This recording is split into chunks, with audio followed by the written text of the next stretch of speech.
Ang pagkakasala ng tao. Ikatlong kabanata.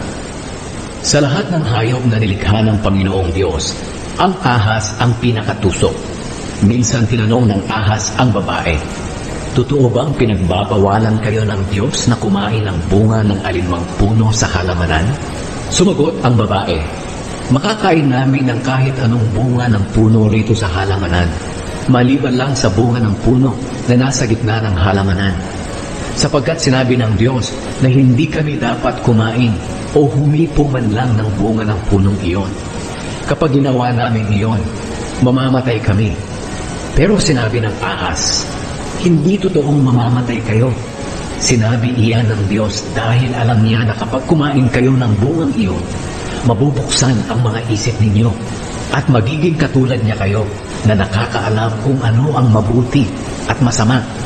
Nang pinagmasdan ng babae ang puno, napakaganda nitong tingnan at ang bunga ay parang masarap kainin. At dahil sa pagnanais niyang maging marunong, pumitas siya ng bunga at kumain ito. Binigyan din niya ang kanyang asawa na kasama niya at kinain din ito. Pagkatapos nilang kumain, nalaman nila kung ano ang mabuti at ang masama at napansin nila na hubad pala sila. Kaya pinagtagni-tagni nila ang mga dahon ng puno ng igos para ipantakip sa kanilang katawan. Pagdating ng hapon, narinig nila na lumalakad ang Panginoong Diyos sa halamanan. Kaya nagtago sila sa mga puno doon. Pero tinawag ng Panginoong Diyos ang lalaki. "Nasaan ka?"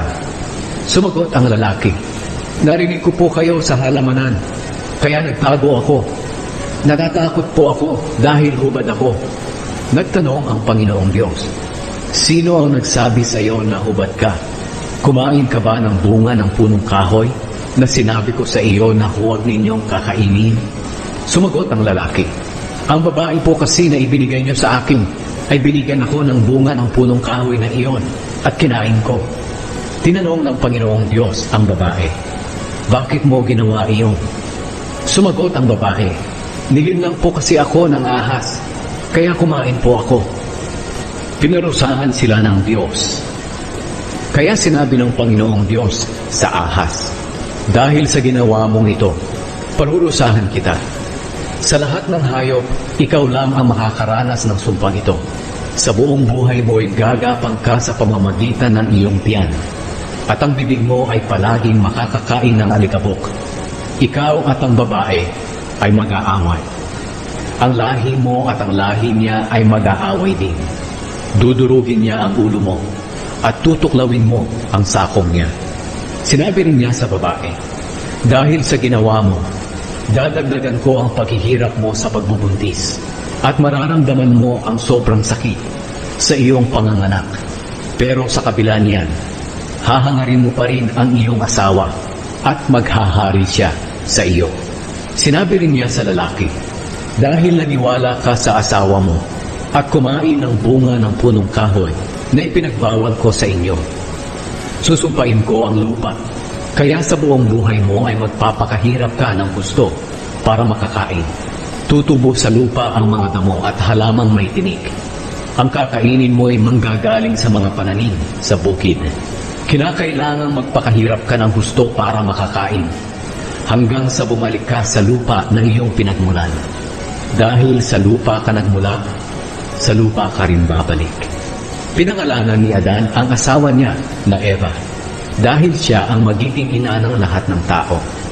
Pagkatapos, gumawa ang Panginoong Diyos ng damit mula sa balat ng hayop para kay Adan at sa asawa nito. Pinaalis ng Diyos sina Adan at Eva sa halamanan ng Eden. Sinabi ng Panginoong Diyos, "Ang tao ay naging katulad na natin, na nakakaalam kung ano ang mabuti at masama. Kinakailangang hindi siya pahintulutang kumain ng bunga ng punong kahoy na nagbibigay ng buhay.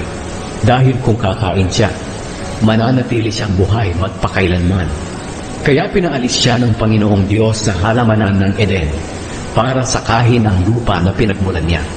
Nang mapaalis na ng Panginoong Diyos ang tao, naglagay siya ng mga kerubin sa bandang silangan ng halamanan ng Eden.